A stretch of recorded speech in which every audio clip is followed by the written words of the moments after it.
Após os cursos de especialização, a minha meta era alcançar a conexão com o self de cada amigo evolutivo, não paciente, que chegava até o consultório. E a ideia era de que nós pudéssemos trabalhar cada pessoa nos seus 7 níveis de funcionamento. O nível físico, em termos de sintomas, o nível sinestésico, em termos de sensações, logicamente o emocional, o mental inferior, que é o nível da objetividade, o mental superior, o nível de ideais, o nível intuitivo, e que tudo isso fosse compreendido a partir da conexão com o eu superior, com o self. Então, diante desse desafio, o Instituto vir a ser, por que ele tem esse nome? Tanto em função da proposta de Heráclito, que não se toma banho no mesmo rio 2 vezes, porque a água passa, como também no sentido de plasticidade neuronal. O ser humano é mutante. Quando nós transformamos um símbolo negativo do inconsciente num símbolo positivo, o comportamento muda. E esse era o nosso desafio. Bom, para isso nós precisamos percorrer um longo percurso de fundamentação teórica. A minha especialização foi em psiconeurolinguística. Ali eu aprendi os princípios da hipnose profunda, da comunicação do inconsciente através da linguagem dos sonhos. A bioenergética, que nos dá o pano de fundo para a compreensão da psicossomática, para o diálogo com o sintoma, o corpo fala, o corpo pede socorro, a dor pede socorro. Da Gestalt terapia, onde eu tenho a visualização criativa, onde eu posso trazer a experiência do passado, tornando esse passado presente. Já na graduação, eu havia conhecido o trabalho de Pierre Weil, desenvolvido na Universidade Federal de Belo Horizonte, com o que ele chamava na época de estados alterados de consciência, psicofonia, clarividência, clareaudiência, captação, canalização, todos esses fenômenos possíveis de expansão de consciência. E havia feito também o curso de terapias regressivas no Instituto de Psicobiofísica de Uberaba. A cada momento que eu aprofundava esse conhecimento, novos desafios surgiam. E aqui, vendo a professora Célia falar de física quântica, eu tive que estudar física quântica. Eu fui para o encontro das dimensões com o Fritjof Capra. Eu procurei os estudos também da ciência moderna do Rupert Sheldrake sobre a energia dos membros amputados. Hoje eu posso dessensibilizar a dor de um paciente que sente coceira no pé direito amputado. Seria isso.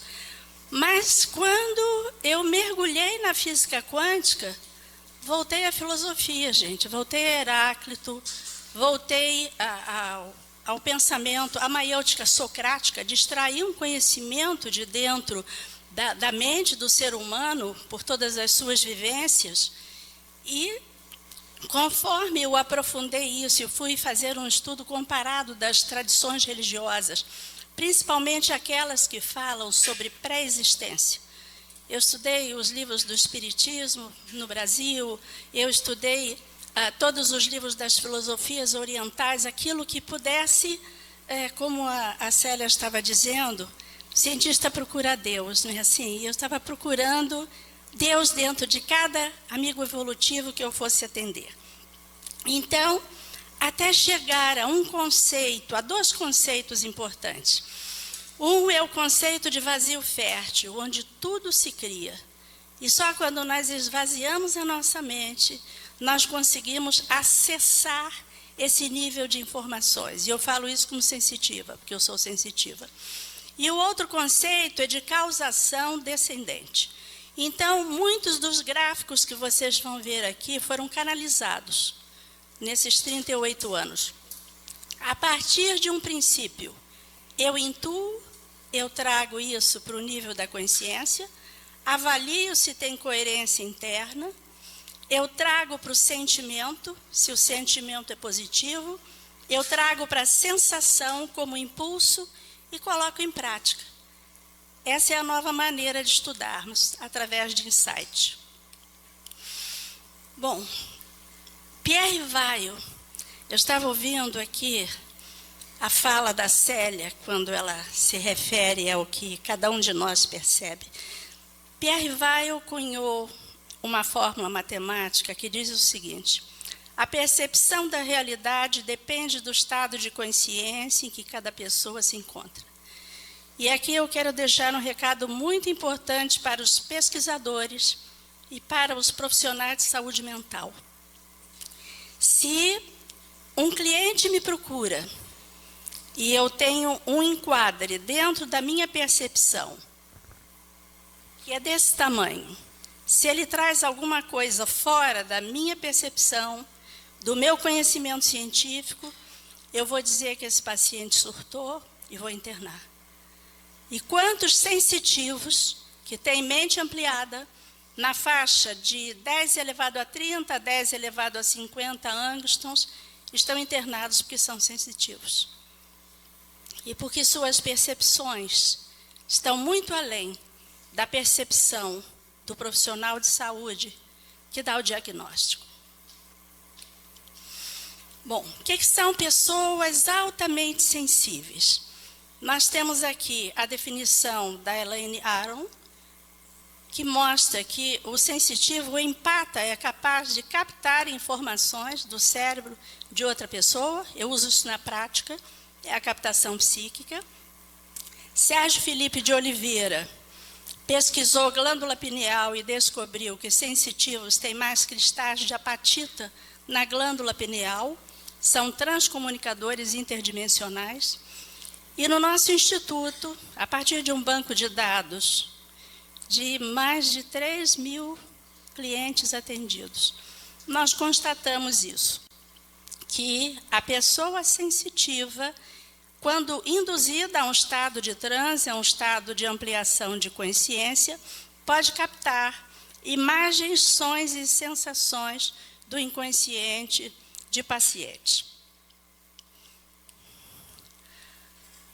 Aqui nós temos o disco solar de Akhenaton. Se alguém tiver interesse, eu tenho memórias desde Atlântida, já passei por muitas experiências regressivas. No livro do Divã Espiritualidade, nós falamos sobre o trabalho com experiências regressivas de vários membros da mesma família, desde o Antigo Egito até o presente, está publicado. E o que nós temos nesse gráfico? Os potenciais que podem ser desenvolvidos por cada ser humano, que a teosofia chama de atributos divinos.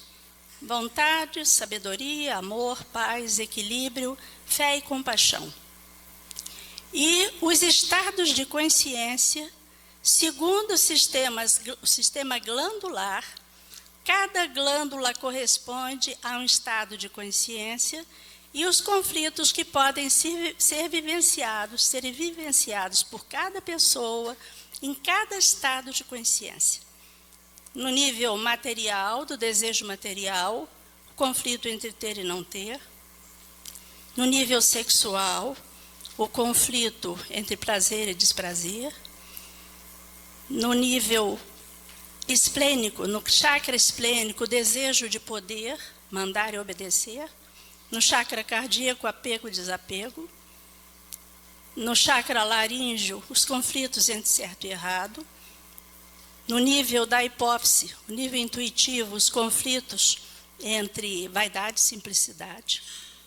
E na essência, no sétimo nível, os conflitos entre orgulho e humildade. A partir do oitavo estado de consciência, temos o self, não tem mais conflito. Acima dele, acima desse nível de autenticidade, nós temos o nível de equilíbrio cósmico, o nono estado de consciência, o 10º estado de consciência do consolo cósmico, o 11º estado de consciência da alegria de servir ao próximo e o 12º estado de consciência, que é a consciência crística, é a manifestação do Cristo interno. Bom, para que nós pudéssemos trabalhar com esses níveis, precisamos criar alguns gráficos. Esse é o de multiplicidade de existências, onde trabalhamos com dois conceitos. Uma individualidade sem nome, eterna, que na condição de onda, um conceito da física, vamos trabalhar aqui com os conceitos de onda e partícula. Essa individualidade, ela tem uma essência espiritual, um nível intuitivo e um mental superior, que tem um corpo causal, que vai arquivando a memória de todas as existências ao longo do percurso evolutivo. Por isso, nós conseguimos fazer a experiência regressiva. Essa individualidade, ela chega ao plano físico para desenvolver uma personalidade em 4 níveis: o físico, o sinestésico, o emocional e o mental inferior, que é o pensamento prático, objetivo. Então, quando essa individualidade entra no plano físico, se torna uma partícula, para desenvolver essa personalidade segundo um plano evolutivo, vamos dizer que P1 tenha estudado piano. P1 passa a existência, vive as suas experiências naquele nível. Quando P1 faz a passagem, ele não voltará mais a existir como personalidade. Aquela aprendizagem vai para o arquivo de P1, lá no corpo causal. Essa individualidade sem nome veio numa segunda experiência. Nessa segunda experiência, P2, aos 6 anos, começa a tocar piano. Gente, mas como é que P2 aprendeu a tocar piano se nunca estudou piano? Mas P2 tem acesso à memória de P1. E nós vamos encontrar aí, tá no YouTube, as criancinhas que com 5, 6 anos tocam piano. Então, nós temos aqui a roda de Sansara, a manifestação como onda e como partícula em alternância. Eu não trabalho com o conceito de pré-existência como crença, eu trabalho no sentido de lei evolutiva, porque, inclusive, pessoas que não acreditam em nada disso têm memórias transpessoais, e eu trabalho essas memórias. Então, esse processo de N existências vai acontecer até que essa individualidade em processo de evolução consiga transmutar, polarizar positivamente todas as suas existências, tornando-se mestre de si mesmo. E nesse momento, esse mestre, e nós temos aí o exemplo do mestre Jesus, quando essa consciência, esse avatar planetário, terminou a sua manifestação, ele potencializou, ele acelerou os elétrons da matéria e recolheu o corpo físico. Porque ele não precisava mais de uma expressão física, ele já havia cumprido a sua missão.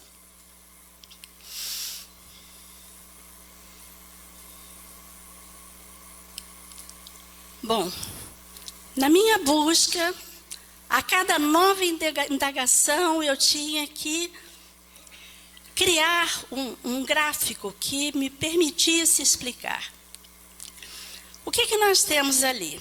Aldous Huxley, que é um estudioso da percepção, diz o seguinte: o ser humano é capaz de perceber qualquer coisa, a qualquer momento, em qualquer ponto do universo. Isso seria um estado de loucura.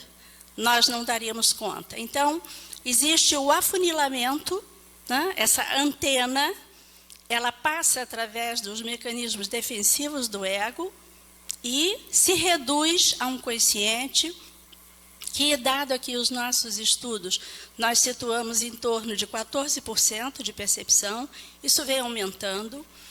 Por exemplo, o consciente é capaz de perceber a cada uma coisa a cada momento. Nós chamamos isso de percepção consciente seletiva.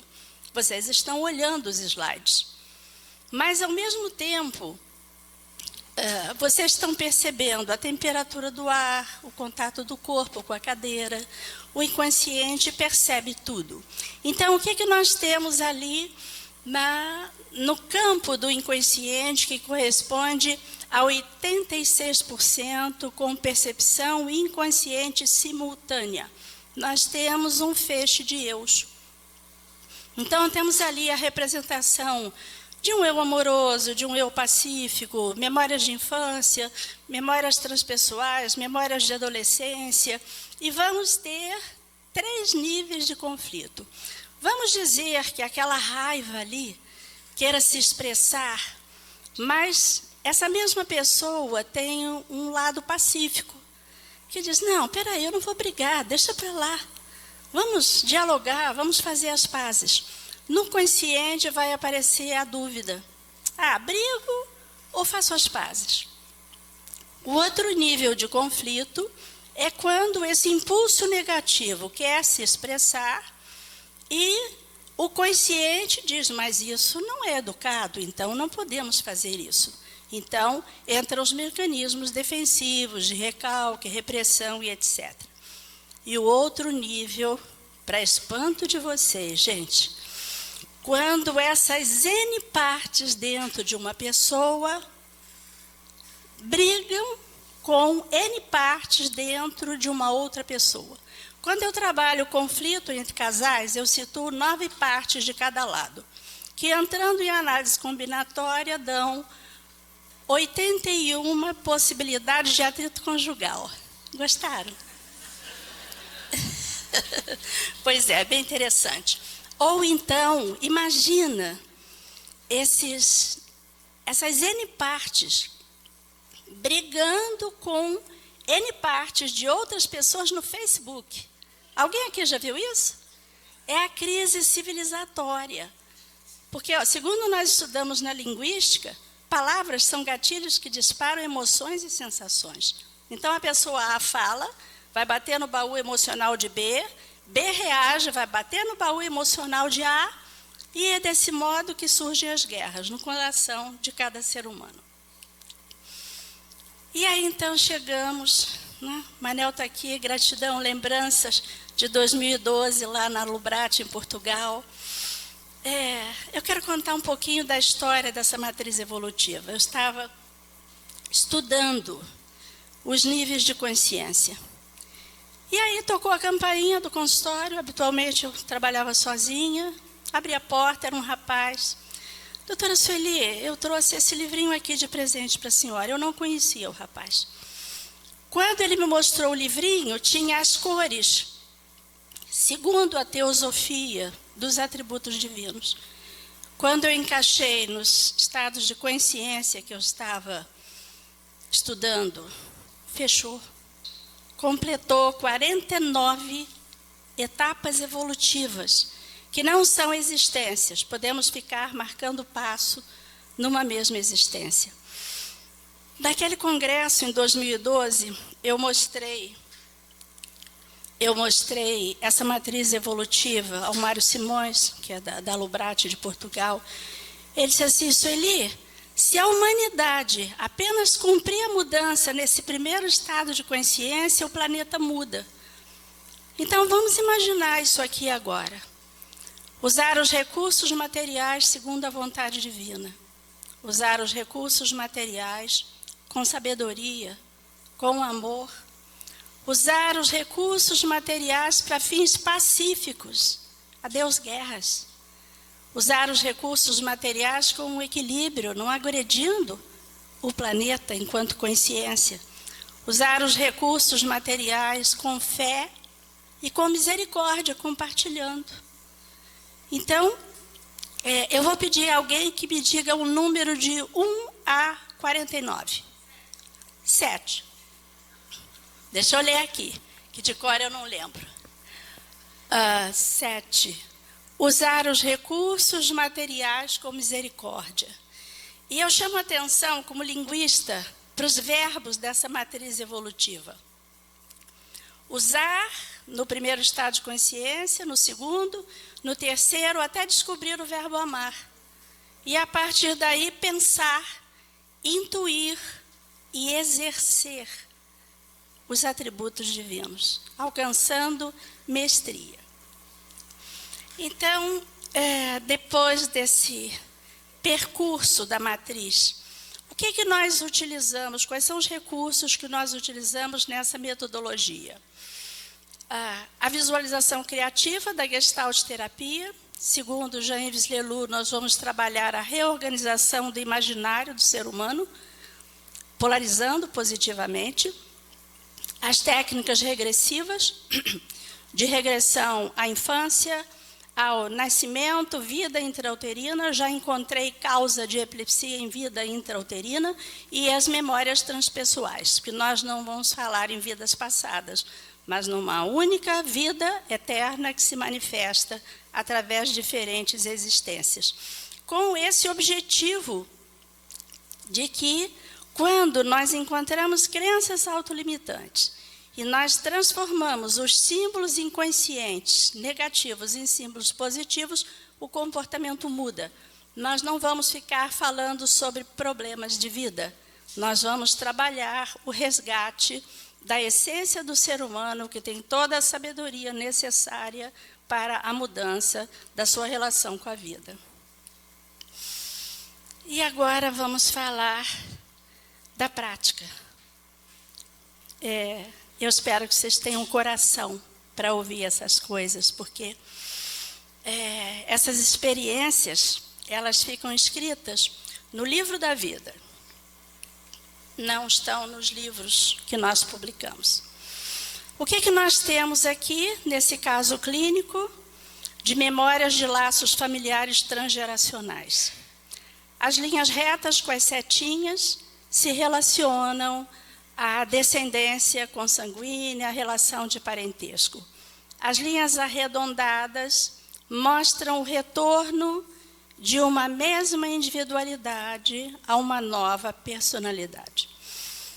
Então, o que aconteceu nesse caso? A minha paciente A disse que o filhinho de 5 anos, T, chegou para ela dizendo que o coração estava batendo assim.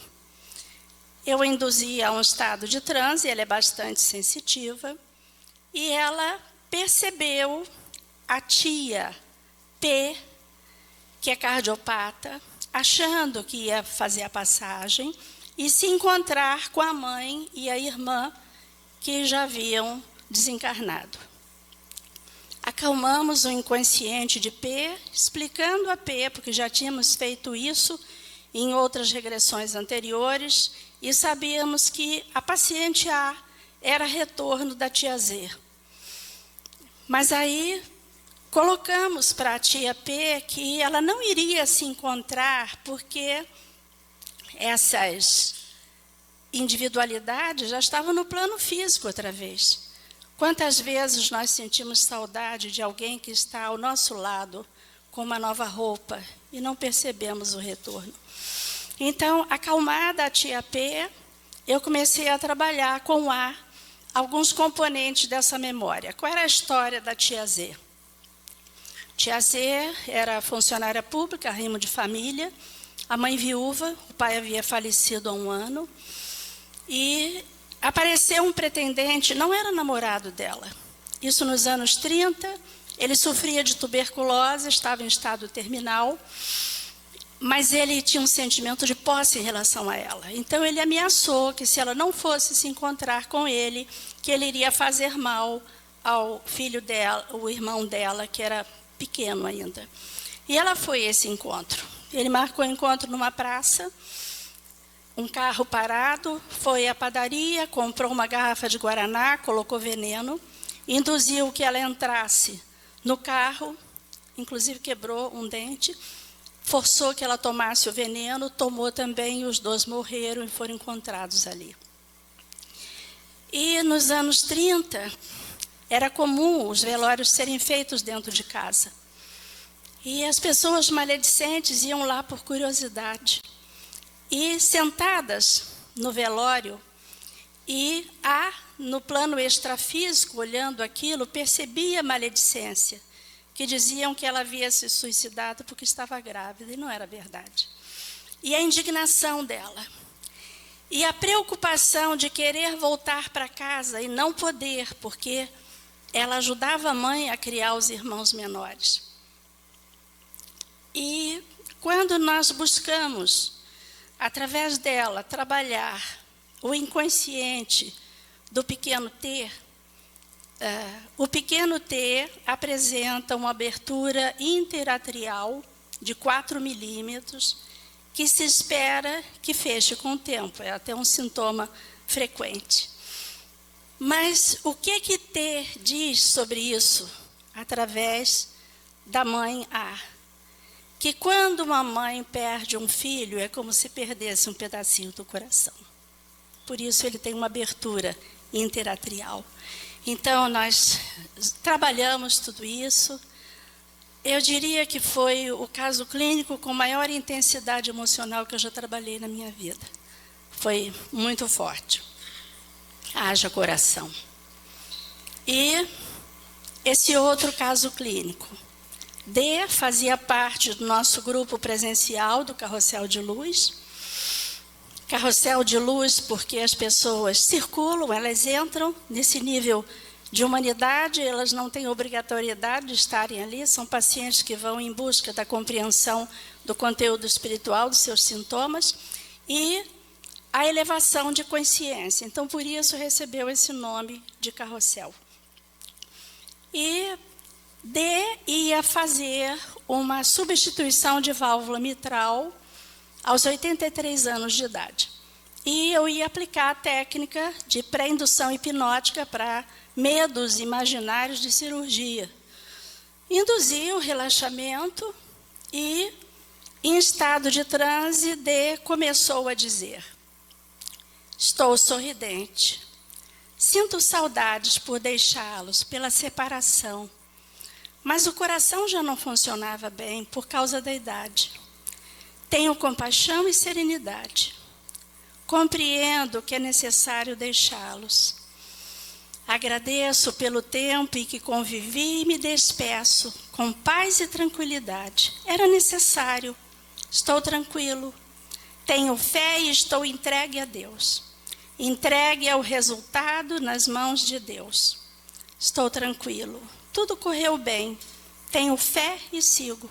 Estou com vocês. Amor e paz. Essa sessão foi feita no dia 4 de março de 2015. Quando eu trouxe de volta ao estado de vigília, eu perguntei a ele, porque eu fiquei surpresa. Eu percebi que era uma carta de despedida. Gente, é nesse momento que o profissional de saúde descobre a sua pequenez diante dos desígnios divinos. Eu estava ali para trabalhar medos imaginários de uma cirurgia, mas não havia medo a ser esvaziado, havia serenidade. E, de certo modo, ele havia me passado esse recado, e eu tenho o hábito, porque sou sinestésica, de anotar os atendimentos, né? Então, isso é a transcrição literal. 15 dias depois, o filho me ligou de Brasília. Doutora Sueli, o nosso amigo nos deixou. Ele não deveria ter feito aquela cirurgia. Eu disse, ele deixou um recado para vocês. E eu li esse recado. Eu sou muito grata por ser mensageira desses recados de uma espiritualidade que fala, né, que nos conta. E tem muitos outros casos clínicos. Eu estou publicando, vou passar depois o material onde vocês podem encontrar mais informações, porque o nosso tempo de exposição é curto.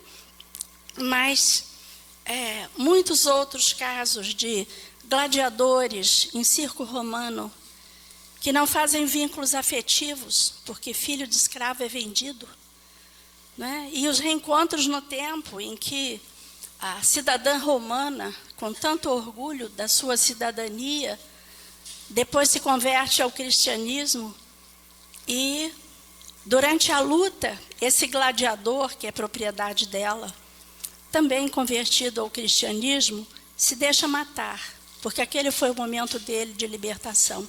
Vocês vão encontrar também esse caso clínico lá no nosso material. Eu vou mostrar aqui o material. Bom, quais são as áreas de aplicação desse método que eu desenvolvi nesses 38 anos?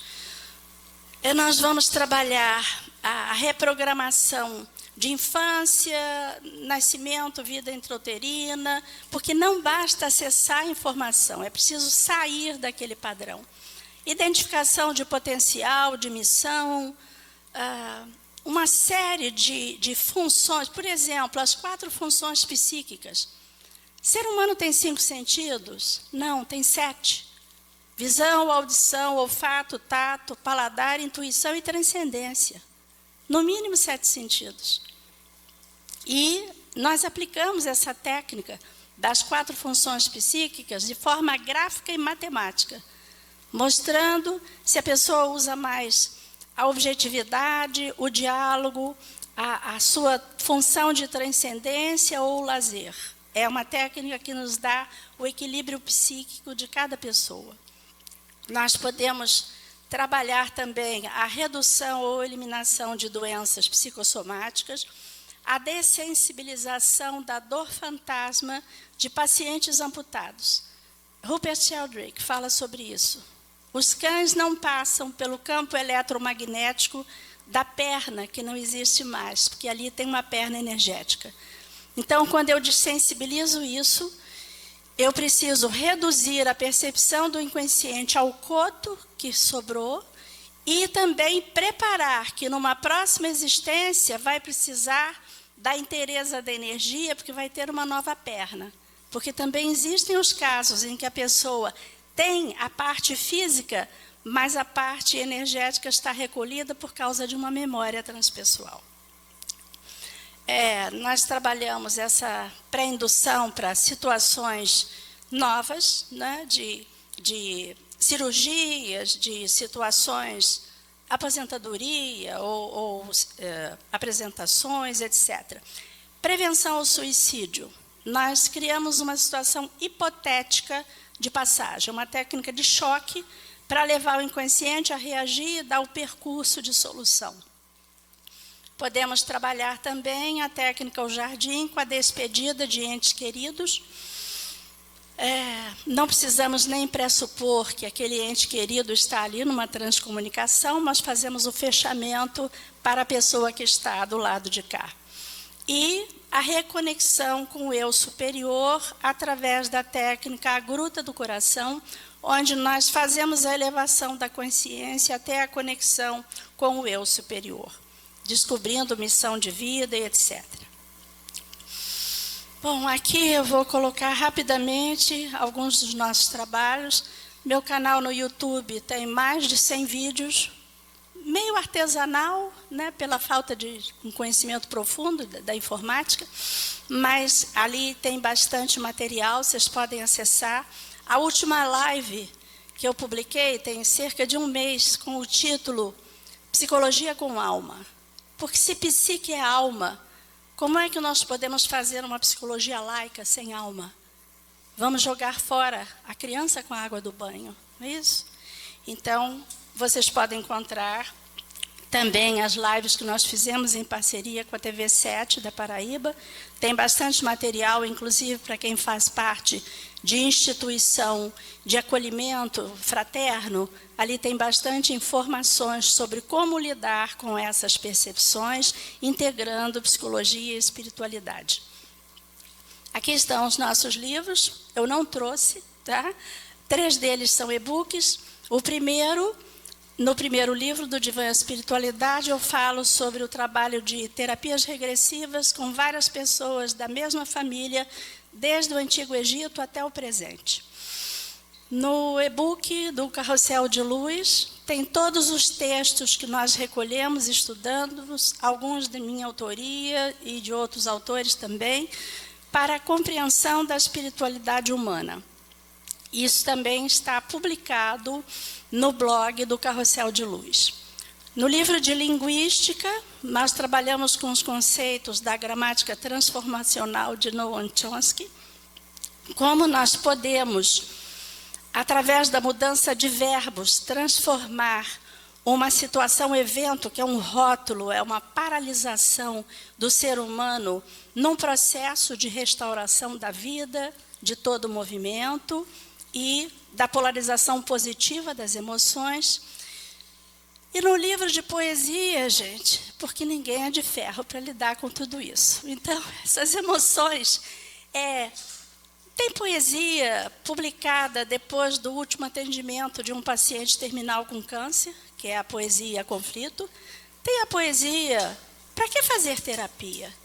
Né? Como ousa esse tal de terapeuta trabalhar comigo? Né? Então está lá a poesia. Ou então a poesia para que chorar? Porque as lágrimas são salgadas e chorar desata os nós do coração e evita infarto. Basicamente isso. E aqui nós temos os nossos cursos. Estamos na 3ª turma online do curso do Método Meirelles de Reprogramação Mental. São 15 seminários em que nós aplicamos a técnica. Os participantes me veem aplicando a técnica, né? Em parceria com a Lubrat, né, Manel? Gratidão aí, a Lubrat, por esse apoio, que é uma instituição muito respeitada, né? Introduziu a psicologia transpessoal aqui no Brasil. Mas nós trabalhamos, eu aplico as técnicas, depois eu dou a fundamentação teórica. Na parte da tarde, os participantes treinam a aplicação uns nos outros, e no quarto tempo eu dou supervisão. É bastante interativo e é aberto a profissionais, a todos os profissionais da área de saúde e educação. Em sequência, o curso de terapias regressivas, em 7 seminários, trabalhando regressão memória de infância, nascimento. Muitas vezes, o modo como a pessoa nasce é o modo como ela entra numa situação nova. E muitas experiências de nascimento são traumáticas, então nós desensibilizamos isso. E também trabalhamos, por exemplo, como é para uma individualidade estar no útero, sabendo que é rejeitada ou que a mãe tem intenção de abortá-la. Como é que a gente lida com isso? Teria aqui questões para contar, mas o tempo é curto. E o nosso curso de linguística, os outros 2, as turmas nós concluímos, vamos abrir nova turma em março do ano que vem. E no curso de linguística nós estamos dando esses fundamentos da comunicação com o inconsciente profundo para espelhamento e condução de situações de hipnose.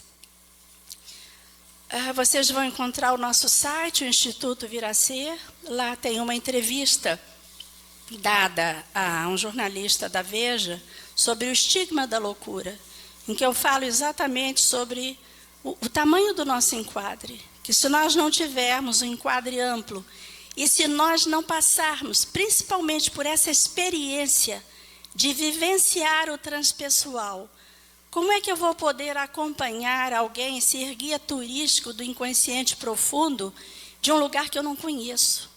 Percebe? Então, nós precisamos, o terapeuta, ele é o próprio instrumento de trabalho. Então, eu preciso ter vivenciado isso, ter passado por essas experiências, para que eu possa compreender.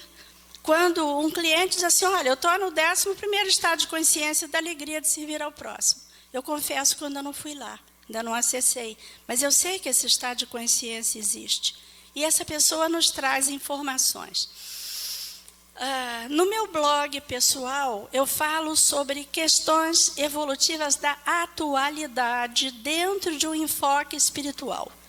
Então, qualquer assunto, qualquer acontecimento do cotidiano, vocês vão encontrar mais de 300 artigos ali publicados, eu falo sobre a visão transpessoal desse nosso processo de vida, da nossa sociedade, etc. No blog do Carrossel de Luz, vocês vão encontrar todo o material que está publicado na apostila, a partir de capítulos, e também mais de 100 mensagens canalizadas que ainda não foram publicadas, e alguns dos casos clínicos. E, para encerrar essa corrida veloz de 38 anos e meia hora, eu quero agradecer aqui de público o legado de Pierre Vaio. E Pierre nos falava sobre a metáfora do beija-flor, que, diante do incêndio, vai lá colocar a sua gotinha d'água. E eu espero ter compartilhado com vocês aqui essa gota de conhecimento, no profundo oceano da espiritualidade humana, porque ainda temos muitas coisas para descobrir. Gratidão a vocês.